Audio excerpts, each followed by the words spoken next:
താഴെ തട്ടിലടക്കം സൂക്ഷ്മ പരിശോധന നടത്തി ഞങ്ങളുടെ ഭൂരിപക്ഷമടക്കം നിർണയിക്കുന്ന ആരൊക്കെ വോട്ട് ചെയ്തെന്ന് ചൂണ്ടിപ്പറയാനടക്കം വൈദഗ്ധ്യമുള്ള ഇത്തരം ഇലക്ഷൻ എഞ്ചിനീയറിംഗ് കൈവശമുള്ള ഈ മാർക്സിസ്റ്റ് പാർട്ടിയുടെയും നേതാക്കന്മാർക്കും ഒരു മണ്ഡലത്തിൽ പോലും തോറ്റുപോകും ഞങ്ങളെന്ന് മുന്നേ കൂട്ടി മനസ്സിലാക്കാൻ അവർക്ക് കഴിയാതെ പോയിട്ടുണ്ടെങ്കിൽ, ഒരു ജില്ലയിൽ ഇതിനോടകം ഉണ്ടായിരുന്ന സീറ്റുകൾ ഇത്രമാത്രം കുറഞ്ഞു പോകുമെന്ന് മനസ്സിലാക്കാൻ അവർക്ക് കഴിഞ്ഞിട്ടില്ലെങ്കിൽ അവർക്കത് കഴിയാതെ പോയതല്ല, മാർക്സിസ്റ്റ് പാർട്ടിക്ക് അത് കഴിയുമായിരുന്നു.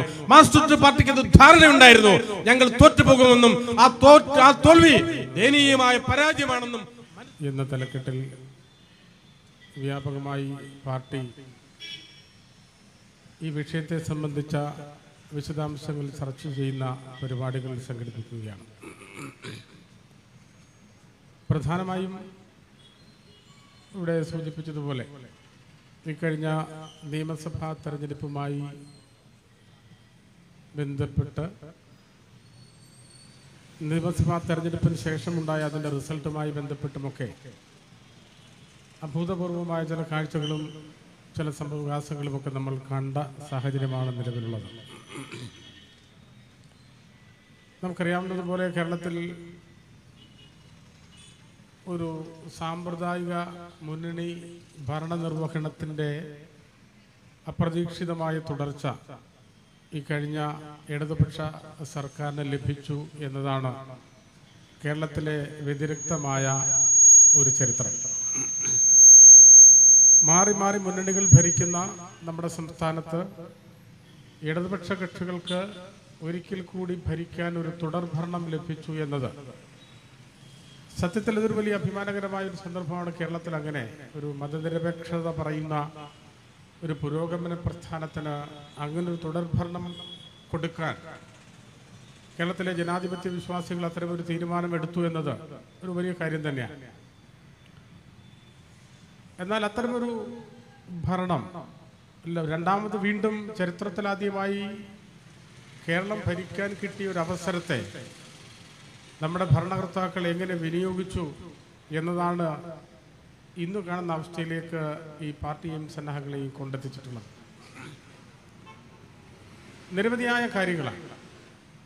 ചരിത്രപരമായ ഒരു നിർമ്മിതി നടത്തിക്കൊണ്ട് ഒരു തുടർഭരണത്തിൻ്റെ സാധ്യതകൾ മുന്നിൽ വന്നപ്പോൾ അവർ നിർവഹിച്ച ഭരണത്തിനകത്ത് പ്രത്യേകമായ ഊന്നലുകൾ കൊടുത്ത് നമ്മുടെ സമൂഹത്തിൻ്റെ എല്ലാ സാമൂഹ്യ വിഭാഗങ്ങളുടെയും ജീവൽ പ്രശ്നങ്ങൾക്ക് പരിഹാരം കാണാനോ അവരുടെ സാമൂഹ്യ പുരോഗതി ഉയർത്താനോ അവരെ സംരക്ഷിച്ചു പിടിക്കാനോ എത്രമാത്രം കഴിഞ്ഞു എന്ന ചോദ്യത്തിനകത്ത് അതങ്ങനെ അങ്ങ് കാര്യമായി കഴിഞ്ഞിട്ടില്ല എന്നതും സർക്കാരിന് നേതൃത്വം കൊടുക്കുന്ന മുഖ്യമന്ത്രിയുടെയും ഊന്നൽ ഈ പറയപ്പെടുന്ന കാര്യങ്ങൾക്ക് പുറത്ത് പ്രത്യേകിച്ചും വ്യക്തി കേന്ദ്രീകൃതമായി മാറി എന്ന അപകടമാണ് നമുക്ക് കാണാൻ കഴിഞ്ഞിട്ടുള്ളത്.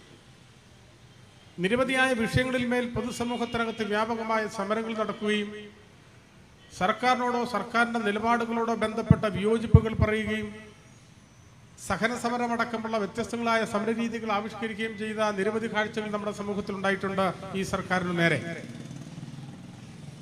നമുക്കറിയാവുന്നതുപോലെ ഇടതുപക്ഷ പ്രസ്ഥാനത്തിന്റെ നേതൃത്വത്തിലിരിക്കുന്ന മാർക്സിസ്റ്റ് പാർട്ടി അതിൻ്റെ ആവിർഭാവ കാലം മുതൽ അതിൻ്റെ പ്രവർത്തനങ്ങളുമായി ബന്ധപ്പെട്ട് പരിശോധിച്ചാൽ പലപ്പോഴും പ്രതിപക്ഷത്തിരിക്കുമ്പോൾ ഒരുപാട് സമരങ്ങൾ നടത്തുകയും വ്യത്യസ്തങ്ങളായ സമരങ്ങളും അതിൻ്റെ ത്യാഗങ്ങളും ഒക്കെ നമ്മൾ കാണുകയും കേൾക്കുകയും ഒക്കെ ചെയ്തിട്ടുള്ളതാണ്. ഈ സമരങ്ങളുടെ അത്തരം ത്യാഗങ്ങളുടെയും ഒക്കെ കടന്നു വന്നിട്ടുള്ള വലിയ സമര പോരാളികളാണ് ഞാൻ ഈ പറഞ്ഞ ഭരണനിർവഹണ രംഗത്ത് പിന്നീട് വന്നിട്ടുള്ളത്.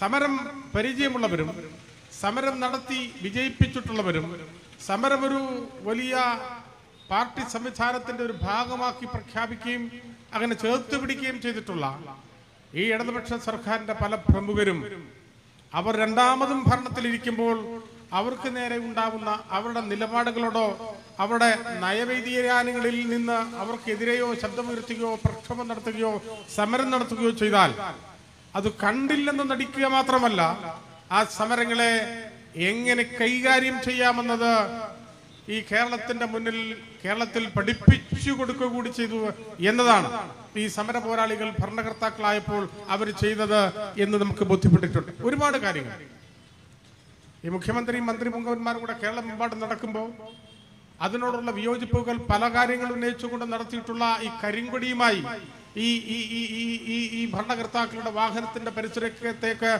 വരുന്നവരെയൊക്കെ നിർദാക്ഷിണ്യം തല്ലി ഇല്ലാതാക്കിയ ചരിത്രം നമുക്കറിയാം. അങ്ങനെ നിരവധിയായ കാര്യങ്ങൾ. പിന്നീട് ഈ മുഖ്യമന്ത്രി അടക്കമുള്ളവർക്ക് സമരം കണ്ടാൽ വലിയ അസ്വസ്ഥതയാണ്. അവരങ്ങനെ സമരത്തിന്റെ മുന്നിൽ ഏതെങ്കിലും നിലയ്ക്ക് വിട്ടുവീഴ്ച ചെയ്യേണ്ടവരല്ലെന്നും ഞങ്ങൾക്ക് നേരെ സമരങ്ങളോ പ്രതിഷേധങ്ങളോ പാടില്ല എന്ന് പറയുന്ന ഒരു മനോഭാവത്തിലേക്ക് നമ്മുടെ അധികാരികൾ മാറിയിരിക്കുന്നു എന്ന് ഒരുപാട് സന്ദർഭങ്ങളിലൂടെ നമുക്ക് ബോധ്യപ്പെട്ടിട്ടുണ്ട്. ഞാൻ അങ്ങനെ ദീർഘമായി പറഞ്ഞു പോവുകയല്ല. നമുക്കറിയാം 265 ദിവസം നീണ്ടു നിന്നൊരു സമരം തിരുവനന്തപുരം സെക്രട്ടേറിയറ്റ് പടിക്കൽ ഉണ്ടായിട്ടുണ്ട്. ആരാണ്? നമ്മുടെ ഈ സ്ത്രീകൾ, ഈ ആശാവർക്കർമാരെ സംബന്ധിച്ച് നമുക്കറിയാം, വലിയ ത്യാഗസന്നദ്ധമായി നമുക്ക് വേണ്ടി പല പ്രതികൂല സാഹചര്യങ്ങളിലും പ്രവർത്തിച്ചിട്ടുള്ളവർ, അങ്ങനെ പണിയെടുത്തിട്ടുള്ളവർ, അവരുടെ വിഹിതമൊന്ന് കൂട്ടിക്കൊടുക്കണമെന്ന് ആവശ്യപ്പെട്ട ചില ആവശ്യങ്ങൾ മുന്നിൽ വെച്ചുകൊണ്ട് അവർ സമരം നടത്തിയപ്പോൾ ആ സമരത്തെ ഈ പറഞ്ഞ ഭരണകൂടം പുച്ഛിച്ചു തള്ളുകയാണ്. സമരം എങ്ങനെ 1-2 ദിവസം കഴിഞ്ഞു, ഒരുപാട് സമയങ്ങളായി സമരം അങ്ങനെ അവസാനിപ്പിക്കാൻ പറ്റാത്ത വിധം മുന്നോട്ട് പോവുകയാണ്. ഈ സമരത്തിന്റെ ഏതെങ്കിലും ഒരു ഡിമാൻഡ് ഒന്ന് അംഗീകരിച്ചു കൊടുക്കാൻ അവർ തയ്യാറല്ല. നമുക്കറിയാം, ഈ സർക്കാരിന്റെ പ്രധാനപ്പെട്ട പല പ്രമുഖരും ഈ സമരത്തോട് അസ്വസ്ഥത പ്രകടിപ്പിക്കുകയാണ്. ഈ സമരത്തിന് നേരെ മോശമായ ആരോപണങ്ങൾ പറയുന്നു. ഈ സമരത്തിനകത്ത് ജിഹാദികളുണ്ടെന്ന് പറയുന്നു, ഇതിനകത്ത് വർഗീയവാദികളുണ്ടെന്ന് പറയുന്നു, സാമ്രാജ്യത്വ സ്വഭാവമുള്ള സംഘടനകളുടെ സാന്നിധ്യം, ഈ പാപങ്ങൾ നടത്തുന്ന മിനിമം ചില സാമ്പത്തിക സംവിധാനം കൂട്ടി കിട്ടണമെന്ന് പറഞ്ഞുകൊണ്ട് ഈ സാമ്പത്തികത്തിന് വേണ്ടി അല്ലെങ്കിൽ അത് കൂട്ടണമെന്ന് പറഞ്ഞുകൊണ്ട് തന്നെ ഈ പാവങ്ങളുടെ സമരത്തിൽ വലിയ കുഴപ്പക്കാരുണ്ട് എന്ന നിലയിൽ പ്രധാനപ്പെട്ട മാർക്സിസ്റ്റ് പാർട്ടിയുടെ ഒരുപാട് നേതാക്കന്മാർ ഇതിനെ അപമാനിക്കുകയും അവഹേളിക്കുകയും ചെയ്ത കാര്യം നമുക്കറിയാം.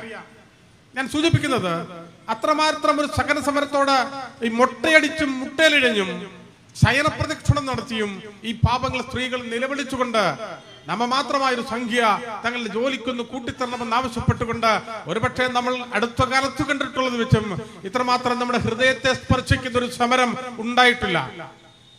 ഈ സമരത്തോടെ ഇടതുപക്ഷത്തിൽ പ്രത്യേകിച്ച് മാർക്സിസ്റ്റ് പാർട്ടി മുഖം തിരിഞ്ഞു നിൽക്കുമ്പോ ഈ ഇടതുപക്ഷത്തിനകത്തുള്ള പ്രധാനപ്പെട്ട മാർക്സിസ്റ്റ് കുറച്ചധികം കൂടുതലുള്ള CPIയും അതിന്റെ നേതാക്കന്മാരുമുണ്ട്.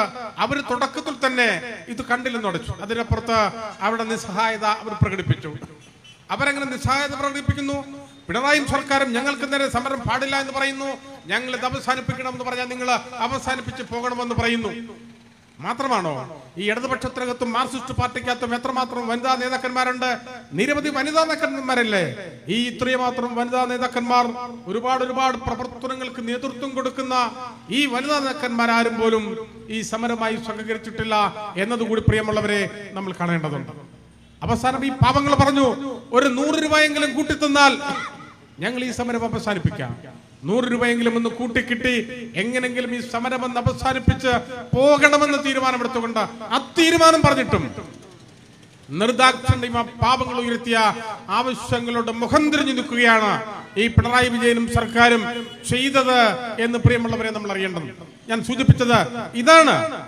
കേരളത്തിന്റെ മതനിരപേക്ഷ മനസാക്ഷി, കേരളത്തിന്റെ പുരോഗമന കേരളത്തിലെ സാധാരണ ജനവിഭാഗങ്ങൾ ഒരു തുടർ ഭരണത്തിന് അവസരം കൊടുക്കുമ്പോൾ നമ്മുടെ സാധാരണക്കാരായിട്ടുള്ള ജനവിഭാഗങ്ങളുടെ ജീവൽ പ്രശ്നങ്ങൾക്കും അവരുടെ സാമൂഹ്യ പ്രശ്നങ്ങൾക്കും അവർ മുന്നോട്ട് വെക്കുന്ന ആവശ്യങ്ങളും സർവാത്മന സമ്മതിച്ചു കിട്ടുമെന്ന് വിചാരിച്ചെടുത്ത് സാധാരണക്കാരുടെ ആവശ്യങ്ങൾ പോലും നിറവേറ്റാൻ സാധ്യമല്ലെന്ന് ഇവരുടെ മഹത്വം നോക്കി പറഞ്ഞത്ര മോശമായ മനോഭാവത്തിലേക്കാണ് പിണറായി സർക്കാരും മാറിയിട്ടുള്ളത്. ഇതൊരു ഇടതുപക്ഷ സർക്കാരാണോ പിണറായി വിജയൻ സർക്കാരാണോ എന്ന കാര്യത്തിലൊക്കെ നമുക്ക് വലിയ ആശയക്കുഴപ്പമുണ്ട്. ഇടതുപക്ഷം എന്നത് ഇത് ഇങ്ങനെയാണോ, അതോ ഇടതുപക്ഷത്തിനകത്ത് ഇടതുപക്ഷം എന്ന് പറയുന്ന പക്ഷത്തെ പോലും അപ്രസക്തമാക്കി പിണറായി വിജയൻ എന്ന് പറയുന്ന മുഖ്യമന്ത്രി നാടിന്റെ മുഴുവൻ ഭരണസാരഥ്യവും ഏറ്റെടുത്ത് ഒരു ഏകാധിപതിയെ പോലെ മോശമായ പ്രവണതകളുമായി നമുക്ക് മുന്നിൽ ഇങ്ങനെ വിരാജിച്ച് സ്വന്തം വീടിനകത്തുണ്ടാകുന്ന കുടുംബത്തിനുണ്ടാകുന്ന പ്രശ്നങ്ങൾ മാത്രം പരിഹരിച്ചു കിട്ടി എനിക്കും എന്റെ കുടുംബത്തിനും അത്രയധികം കുഴപ്പങ്ങളൊന്നും ഉണ്ടാകാതെ വലിയ സൗഭാഗ്യങ്ങൾ അനുഭവിച്ചു പോകണം എന്ന നിലയ്ക്കും അനുബന്ധമായ പല കാര്യങ്ങളിലേക്കുമായി പിണറായി സർക്കാർ മുന്നോട്ട് പോകുമ്പോൾ അന്യാധീനപ്പെട്ടു പോകുന്നതും അവകാശങ്ങൾ നിഷേധിക്കപ്പെട്ടു പോകുന്നതും യാതൊരു അവകാശങ്ങളും സംരക്ഷിച്ചു കിട്ടാതെ പോയതും ഈ രാജ്യത്തെ സാധാരണക്കാരാണ്, നമ്മുടെ സംസ്ഥാനത്തെ സാധാരണക്കാർക്കായിരുന്നു എന്ന് നിങ്ങൾ അറിയേണ്ടതുണ്ട്. എന്ന് പറഞ്ഞാൽ സാധാരണക്കാരുടെ മുഖം തിരിഞ്ഞു നിന്നു.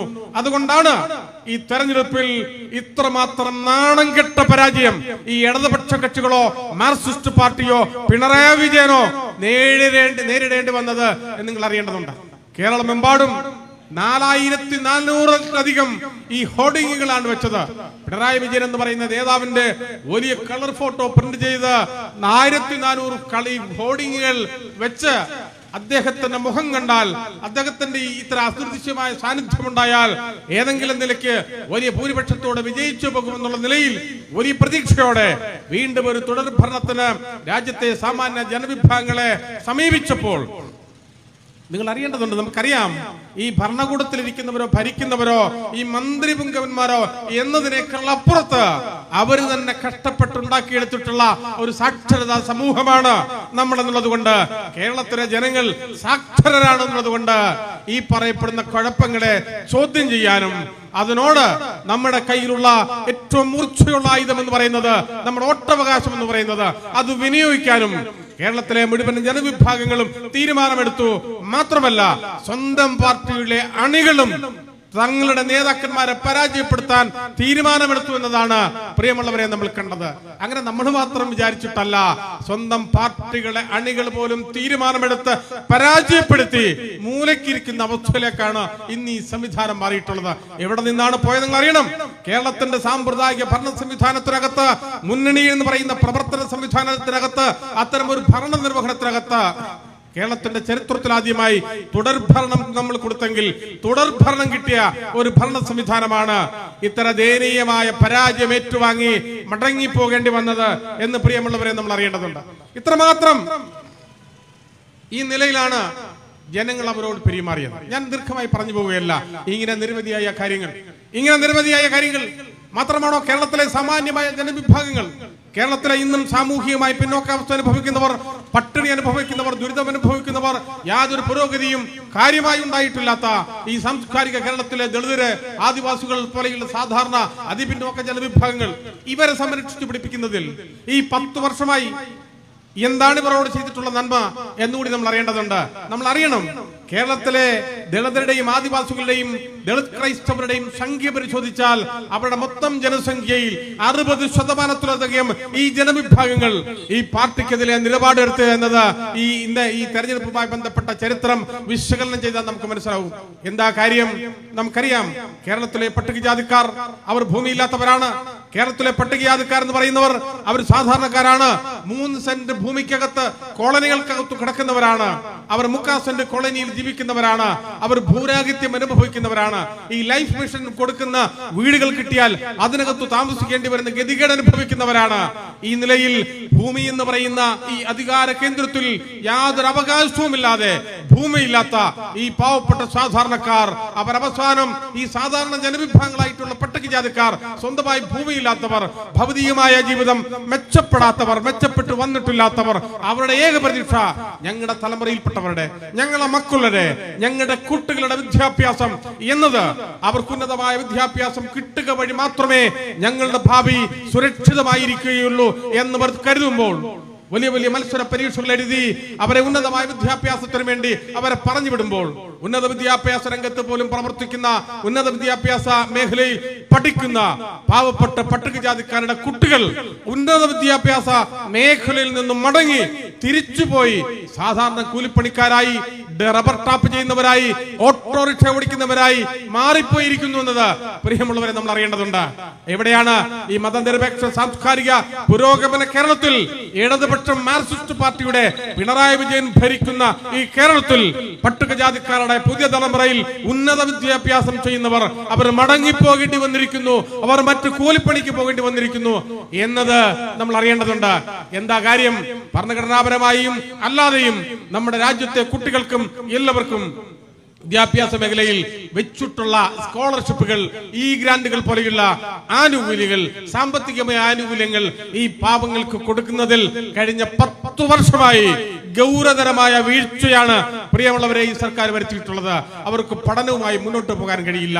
ഏറ്റവും അവസാനം നമ്മൾ കണ്ടതാണല്ലോ, തെരഞ്ഞെടുപ്പിന് ശേഷമാണെങ്കിലും നിതിൻ എന്ന് പറയുന്ന ഒരു കുട്ടി, ഒരു ഉന്നത വിദ്യാഭ്യാസ രംഗത്തുള്ള ഡോക്ടറായി തീരേണ്ട ഒരു കുട്ടി അവസാനം ആത്മഹത്യ ചെയ്യുന്ന അവസ്ഥയിലേക്കോ അതല്ലെങ്കിൽ അവനെ കൊല ചെയ്യുന്ന അവസ്ഥയിലേക്കോ അവന്റെ ജീവൻ നഷ്ടപ്പെട്ട സാഹചര്യം നമുക്ക് മുന്നിലുണ്ട്. എന്ന് പറഞ്ഞാൽ ഉന്നത വിദ്യാഭ്യാസ രംഗത്ത് പഠിക്കാനുള്ള അവസരമില്ല. ദോറ കമ്മീഷന്റെ റിപ്പോർട്ടുമായി ബന്ധപ്പെട്ട് അതിന്റെ ഗൗരവതരമായ പരിശോധനയിൽ അവർ പറയുന്നത് എന്താണെന്ന് അറിയാമോ?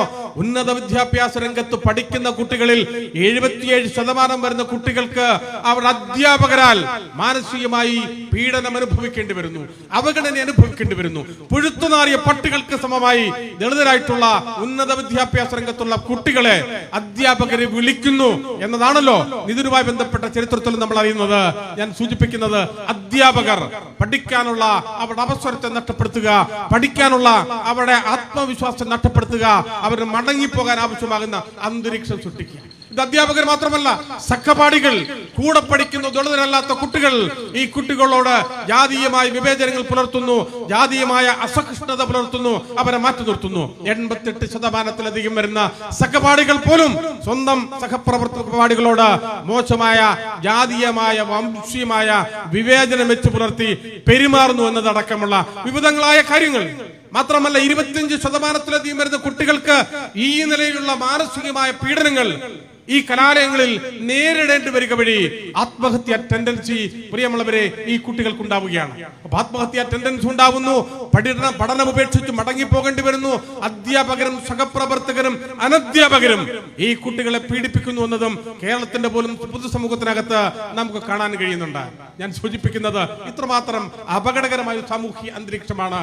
നമുക്കറിയാം, മോദിയുടെ അങ്ങനെ വികസന ഭാരതത്തിനകത്തും ദേശവ്യാപകമായും 60% വരുന്ന ഭൂമിയില്ലാത്ത പട്ടികജാതിക്കാരായ സാധാരണക്കാർ, ലക്ഷക്കണക്കിന് നൂറുകണക്കിന് ആൾക്കാർ, ആയിരക്കണക്കിന് വരുന്ന കുട്ടികൾ, അഭ്യസ്ത വിദ്യരായ അതിനുവേണ്ടി പരിശ്രമിക്കുന്ന കുട്ടികൾ അവരും ആത്മഹത്യ ചെയ്യുകയാണ്. 4%-ലേക്ക് 2%-ൽ നിന്നും 4%-ലേക്ക് കുട്ടികളുടെ ആത്മഹത്യ ടെൻഡൻസി വർദ്ധിച്ചിരിക്കുന്നു. മറ്റേതൊരു മേഖലയിൽ ആത്മഹത്യ ചെയ്താലും കർഷകർ പോലും ആത്മഹത്യ ചെയ്യുന്നതിനേക്കാൾ അധികം വിദ്യാഭ്യാസ മേഖലയിൽ പട്ടികജാതിക്കാരായ കുട്ടികൾ ആത്മഹത്യ ചെയ്യുന്നതുകൂടി പ്രിയമുള്ളവരെ നമ്മൾ അറിയേണ്ടതുണ്ട്. ഞാൻ സൂചിപ്പിക്കുന്നത് അനുബന്ധമായി കേരളത്തിൽ നിന്ന് വളരെ കൂടുതലാണ്. ഈ നിലയിൽ പഠിച്ച് വിദ്യാഭ്യാസമാണ് അവസാനത്തെ ഒരു പ്രതീക്ഷയെന്ന് വിചാരിക്കുന്ന കേരളത്തിലെ പട്ടികജാതിക്കാരായ കുട്ടികൾക്ക് ഉന്നത വിദ്യാഭ്യാസ രംഗത്ത് തുടർന്ന് പഠിക്കാൻ കഴിയാതെ അവർ ആത്മഹത്യ ചെയ്യുകയോ പീഡിപ്പിക്കപ്പെടുകയോ മടങ്ങിപ്പോകുകയോ ചെയ്യുന്നതാണ് പ്രിയമുള്ളവരെ ദളിതരുമായി ബന്ധപ്പെട്ട കഴിഞ്ഞ 10 വർഷത്തിനകത്ത് നമ്മൾ കണ്ടിട്ടുള്ള ചരിത്രം. എവിടെയാണ് സംഭവിച്ചിട്ടുള്ളത്? ബ്യൂറോക്രസി, നമ്മുടെ നാട്ടിലെ ഉദ്യോഗസ്ഥ വൃന്ദം, അവരാണ് ഇത്തരം ഫണ്ടുകൾ വിനിയോഗിക്കേണ്ടത്, അവർ സാക്ഷനാക്കേണ്ടത്, ഈ കുട്ടികൾ കൊടുക്കാൻ ആവശ്യമായ അത്തരം പ്രക്രിയയിൽ ഏർപ്പെടേണ്ട നമ്മുടെ ഉന്നതരായ ഉദ്യോഗസ്ഥർ ഈ പറയപ്പെടുന്ന സ്കോളർഷിപ്പുകളും ഈ ഗ്രാന്റ് അടക്കമുള്ള മുഴുവൻ സാമ്പത്തിക സംവിധാനങ്ങളും ഈ കുട്ടികൾക്ക് കൊടുക്കാതിരിക്കുന്നു എന്നത് സ്വാഭാവികമായും പഠനം ഉപേക്ഷിച്ചു പോകുന്ന ഈ കുട്ടികളുടെ മാതാപിതാക്കൾക്ക് ഉണ്ടാക്കിയിട്ടുള്ള ആഘാതം ചില്ലറയല്ല.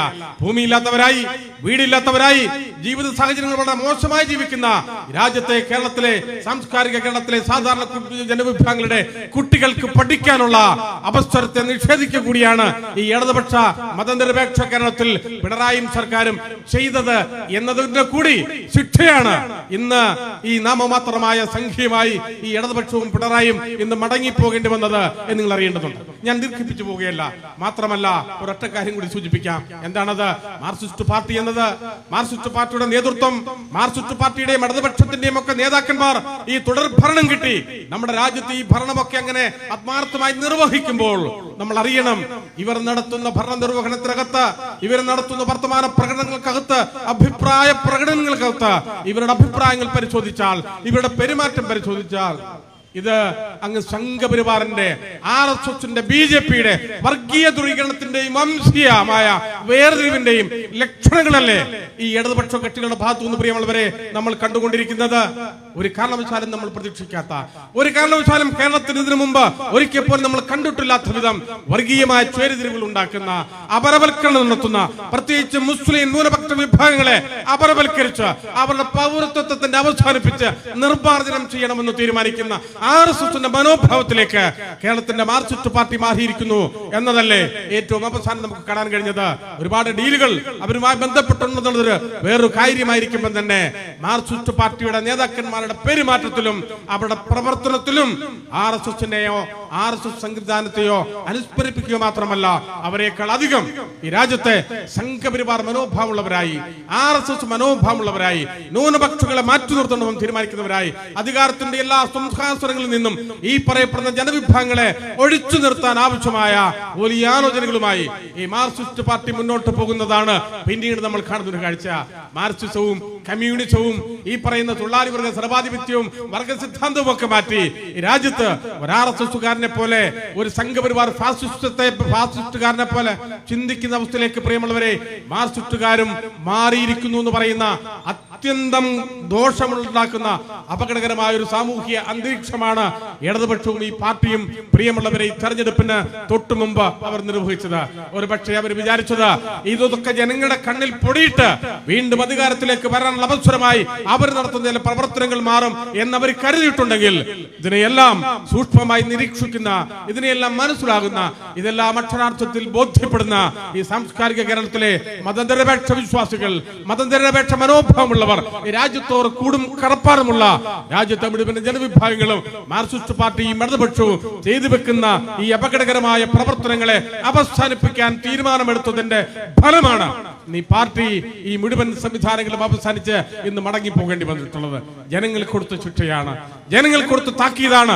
ജനങ്ങളോട് ഇങ്ങനെ പെരുമാറിയാൽ ഈ രാജ്യത്തെ സാമൂഹ്യ വിഭാഗങ്ങളെ മാറ്റി നിർത്തി കാണാൻ തീരുമാനമെടുത്താൽ ഈ കേരളത്തിലെ എല്ലാവർക്കും മതമൈത്രിയിലൂടെ എല്ലാ മതങ്ങളും വലിയ സൗഹാർദ്ദത്തോടെ കഴിഞ്ഞുകൂടേണ്ട അങ്ങനെ കടന്നു പോകേണ്ട നമ്മുടെ സാംസ്കാരിക കേരളത്തിൽ അപകടം വിതച്ച മാർക്സിസ്റ്റ് പാർട്ടിയും സന്നാഹങ്ങളെയും അവരെ അട്ടത്തൊരുത്താനുള്ള തീരുമാനം ഈ രാജ്യത്തെ മുഴുവൻ ജനവിഭാഗങ്ങളും എടുത്തു എന്ന ജനങ്ങളുടെ വിജയമാണ് ഇന്ന് ഈ കാണുന്ന വിജയം. ഈ പാർട്ടിയുടെ പരാജയം എന്ന് നിങ്ങൾ അറിയേണ്ടതുണ്ട്. ഇതുമായി ബന്ധപ്പെട്ട് വിജയിച്ചു വന്നവരുടെ വലിയ യോഗ്യതകളെ സംബന്ധിച്ചല്ല നമ്മൾ പറഞ്ഞു പോകുന്നത്. തോൽക്കാൻ തീരുമാനമെടുത്തവരായോ തോറ്റുപോകുമെന്ന് വിചാരിക്കുന്നവരായോ തോറ്റുപോകും ഞങ്ങളെന്ന് വിചാരിക്കാൻ അവർക്ക് കഴിഞ്ഞില്ല. ഇലക്ഷനുമായി ബന്ധപ്പെട്ട് ഒരുപാട് എഞ്ചിനീയറിംഗ് നടത്തുന്നവർ, ഇലക്ഷനുമായി ബന്ധപ്പെട്ട് സൂക്ഷ്മമായ വിശകലനങ്ങൾ നടത്തുന്നവർ, കണക്ക് കൂടുന്നവർ, ആരൊക്കെ വോട്ട് ചെയ്തു ആരൊക്കെ വോട്ട് ചെയ്യാതിരുന്നു എന്നതടക്കം താഴെ തട്ടിലടക്കം സൂക്ഷ്മ പരിശോധന നടത്തി ഞങ്ങളുടെ ഭൂരിപക്ഷമടക്കം നിർണയിക്കുന്ന ആരൊക്കെ വോട്ട് ചെയ്തെന്ന് ചൂണ്ടിപ്പറയാനടക്കം വൈദഗ്ധ്യമുള്ള ഇത്തരം ഇലക്ഷൻ എഞ്ചിനീയറിംഗ് കൈവശമുള്ള ഈ മാർക്സിസ്റ്റ് പാർട്ടിയുടെയും നേതാക്കന്മാർക്കും ഒരു മണ്ഡലത്തിൽ പോലും തോറ്റുപോകും ഞങ്ങളെന്ന് മുന്നേ കൂട്ടി മനസ്സിലാക്കാൻ അവർക്ക് കഴിയാതെ പോയിട്ടുണ്ടെങ്കിൽ ഒരു ജില്ലയിൽ ഇതിനോടകം ഉണ്ടായിരുന്ന സീറ്റുകൾ ഇത്രമാത്രം കുറഞ്ഞു പോകുമെന്ന് മനസ്സിലാക്കാൻ അവർക്ക് കഴിഞ്ഞിട്ടില്ലെങ്കിൽ അവർക്കത് കഴിയാതെ പോയതല്ല. മാർക്സിസ്റ്റ് പാർട്ടിക്ക് അത് കഴിയുമായിരുന്നു. മാർക്സിസ്റ്റ് പാർട്ടിക്ക് അത് ധാരണയുണ്ടായിരുന്നു. ഞങ്ങൾ തോറ്റുപോകുമെന്നും ആ തോൽവി ദയനീയമായ പരാജയമാണെന്നും മനസ്സിലാക്കിയത് മറ്റാരെക്കാളും മാർക്സിസ്റ്റ് പാർട്ടി തന്നെയാണ്. എന്നിട്ടും റിസൾട്ട് വരുന്നതിന്റെ തലേ ദിവസം പോലും മാർക്സിസ്റ്റ് പാർട്ടിയുടെ ഉന്നതമായ നേതാക്കന്മാർ ഈ പാവങ്ങളെ കബളിപ്പിച്ചും പാവങ്ങളെ വഞ്ചിച്ചും പാവങ്ങളുടെ മുഖത്ത് നോക്കി പറയല്ലേ വൻപിച്ച ഭൂരിപക്ഷത്തോടെ നമുക്കൊരു തുടർ ഭരണം ഇതാ കിട്ടാൻ പോകുന്നുവെന്ന് അവരത് മനസ്സിലാക്കിയിട്ടും ഒരു വസ്തുത മനസ്സിലാക്കി കൈവച്ചിട്ടും അത് മറച്ചുവെച്ച് ജനങ്ങളോട് കള്ളം പറയുന്ന ജനങ്ങളോട് അനീതി ചെയ്യുന്ന ശീലിച്ചു വന്ന ഒരു പ്രവൃത്തിയുമായിട്ടാണ് ഈ അവസാനം പോലും അവർ പെരുമാറിയത് എന്ന് പറഞ്ഞാൽ ജനങ്ങളോട് അനീതി ചെയ്യുന്നവരായി, ജനങ്ങളോട് കള്ളം പറയുന്നവരായി, ജനങ്ങളോട് അസത്യം പറയുന്നവരായി ഈ പാർട്ടിയും ഇതിന്റെ സന്നാഹങ്ങളും മാറിപ്പോയെന്നത് തീർച്ചയായും അവർക്ക് കിട്ടിയ ശിക്ഷയാണ്. ഞാൻ പറഞ്ഞ് അവസാനിപ്പിക്കുന്നു. ഈ നിലയിൽ മാർക്സിസ്റ്റ് പാർട്ടി പ്രവർത്തിച്ച എല്ലാ സംസ്ഥാനങ്ങളിലും, ഈ നിലയിൽ മാർക്സിസ്റ്റ് പാർട്ടി അധികാരത്തിലിരുന്നു കൊണ്ട് നടത്തിയ എല്ലാ പ്രവർത്തനങ്ങളും അതാത് സംസ്ഥാനങ്ങളിലെ ജനങ്ങൾ സൂക്ഷ്മമായി കാണുകയും അവരടക്കം മുൻകൈ എടുത്തുകൊണ്ട് ആ പാർട്ടികളെ മുഴുവൻ പരാജയപ്പെടുത്തുകയും അതല്ലെങ്കിൽ തുടർ ഭരണം മാർക്സിസ്റ്റ് പാർട്ടിക്ക് കിട്ടിയ മുഴുവൻ സംസ്ഥാനങ്ങളും പിന്നീട് അവർക്ക് നഷ്ടപ്പെടുകയും ആ സംസ്ഥാനങ്ങൾ നഷ്ടപ്പെടുക മാത്രമല്ല ആ പാർട്ടിയടക്കം ആ സംസ്ഥാനങ്ങളിൽ അന്യം നിന്ന് പോയതുപോലെ കേരളത്തിലും മാർക്സിസ്റ്റ് പാർട്ടി അന്യം നിന്ന് പോവുകയാണ്. പ്രിയമുള്ളവരെ, ഈ തെരഞ്ഞെടുപ്പിന്റെ തോൽവിയിലൂടെ മാർക്സിസ്റ്റ് പാർട്ടിക്ക് ഉണ്ടായിരിക്കുന്നത് മാർക്സിസ്റ്റ് പാർട്ടിയുടെ ഈ കപടമുഖം ജനങ്ങൾക്ക് ബോധ്യപ്പെടുകയും ഇനിയും നമ്മളോട് അസത്യം പെരുമാറുകയും അസത്യം പറയുകയും ചെയ്യുന്നവരെ ഈ നാടിന് ആവശ്യമില്ലെന്ന് തീരുമാനമെടുത്ത ഒരു വലിയ വിവരമുള്ള വലിയ ബോധമുള്ള സമൂഹമായി നമ്മൾ മാറി നമ്മുടെ ജനങ്ങൾ മാറിയിട്ടുണ്ടെങ്കിൽ തീർച്ചയായും വരാനിരിക്കുന്ന ആളുകളിൽ ഇത്തരം അപകടങ്ങളെ വേർത്തു വെക്കാതെ രാജ്യത്തിന്റെ സമൂലമായ മാറ്റത്തിന്, സാഹോദര്യത്തിന്, സമത്വത്തിന്, മതമൈത്രിക്ക്, ഏവർക്കും ഒന്നുപോലെ ജീവിക്കാൻ കഴിയുന്ന ഒരു അന്തരീക്ഷത്തിന് വേണ്ടി നിലപാടെടുത്തുകൊണ്ട് കേരളീയ പൊതുസമൂഹം മാറിയിരിക്കുന്നു. തീർച്ചയായും ഈ പൊതുസമൂഹത്തിന് മാറ്റം ഒരു വലിയ സാധ്യതയാണ്. നാളെ കൂടുതൽ തെളിവയോടെ എല്ലാവർക്കും സഹകരിച്ചു പോകാൻ കഴിയുന്ന ഒരു രാഷ്ട്രീയ, സാമൂഹിക, രാഷ്ട്രീയ അന്തരീക്ഷം സൃഷ്ടിച്ചെടുക്കാൻ അതിന്റെ അടിസ്ഥാനത്തിൽ നമുക്ക് എല്ലാവർക്കും ചേർന്നുണ്ടാവണം. വെൽഫെയർ പാർട്ടി ഈ പറയപ്പെടുന്ന ഗുണകരമായ എല്ലാ മാറ്റത്തിനും വെൽഫെയർ പാർട്ടി അതിന്റെ മുൻനിരയിൽ ഉണ്ടാകും. തീർച്ചയായും പാർട്ടി പ്രവർത്തകരും നാട്ടിലെ ജനാധിപത്യ വിശ്വാസികളും വെൽഫെയർ പാർട്ടി മുന്നോട്ട് വെക്കുന്ന ഇത്തരം ആശുപത്രികളോട് ഇത്തരം സന്ദർഭങ്ങളിൽ ചേർന്ന് നിന്ന് ഇവിടെ ഉണ്ടായിട്ടുള്ള ഇത്തരം കുഴപ്പങ്ങളെ അതിജീവിച്ച് വലിയൊരു മാറ്റത്തിന് ആവശ്യമായിട്ടുള്ള സുദൃഢമായ പ്രവർത്തനത്തിൽ ഏവരും സഹകരിക്കണമെന്ന് മാത്രം ഈ സന്ദർഭത്തിൽ താൽക്കാലികമായി സൂചിപ്പിച്ചുകൊണ്ട് ഞാൻ എന്റെ വാക്കുകൾ അവസാനിപ്പിക്കുന്നു. ഈ യോഗം ഔപചാരികമായി ഉദ്ഘാടനം പ്രഖ്യാപിച്ചുകൊണ്ട് ഞാൻ എന്റെ വാക്കുകൾ അവസാനിപ്പിക്കുന്നു. അഭിവാദ്യങ്ങൾ.